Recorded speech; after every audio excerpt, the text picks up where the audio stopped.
The Mirror's Edge. In the remote village of White Hollow, nestled deep within the fog-shrouded mountains, there stood a grand but decaying manor.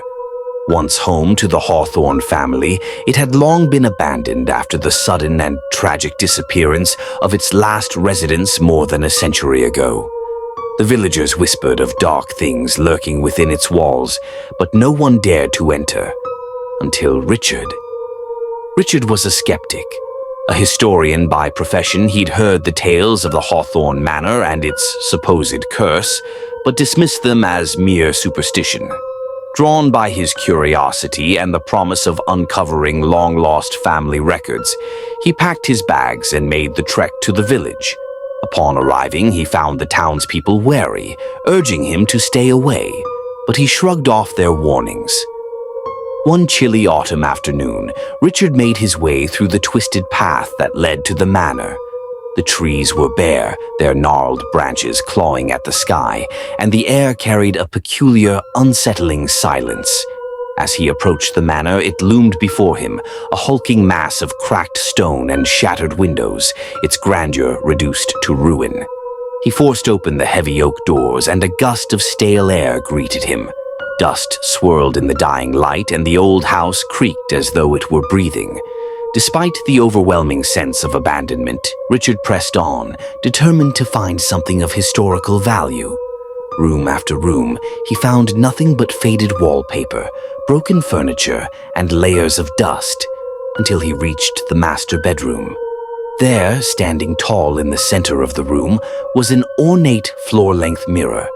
Unlike the rest of the manor, the mirror was pristine, its surface clear, the silver frame untarnished by time. It seemed out of place in the crumbling surroundings. Richard approached it, drawn to its impossible perfection. He stood before it, studying his own reflection in the dim light. For a moment, nothing happened. Then his reflection blinked. Richard froze. He hadn't blinked. He was sure of it. Slowly, his reflection smiled, a slow, malicious grin that stretched unnaturally wide. Richard's blood ran cold. He stepped back from the mirror, but his reflection remained in place, watching him with gleaming eyes.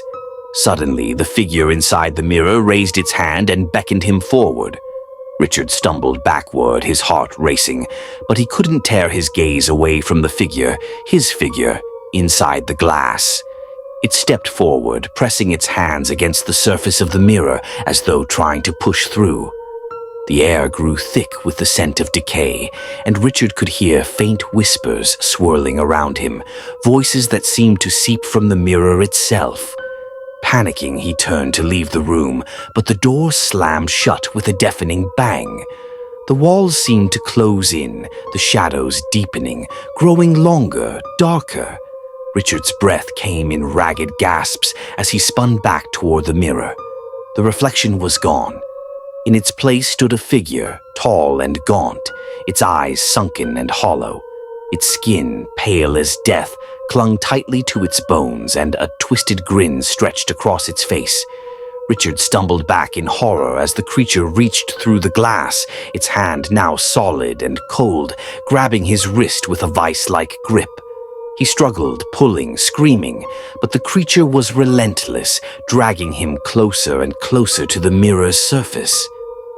Richard's world spiraled into chaos. His reflection, his true reflection, reappeared in the mirror, watching helplessly as the creature pulled him in. With one last, desperate effort, Richard reached out, but his hand passed through the glass, his scream echoing into the void as he was swallowed whole. The mirror's surface rippled for a moment, then stilled. Silence fell once more in the manor, broken only by the faint sound of footsteps from within the walls. In the master bedroom, Richard stood before the mirror, staring out with wide, terrified eyes. But this Richard was not the same. His reflection smiled. In the village, the story of Hawthorne Manor continued to spread, the villagers still warning travelers to stay away. But every so often, when the fog rolled in thick and the night grew long, some would swear they saw a figure standing at the manor's window, watching. And sometimes the figure would smile.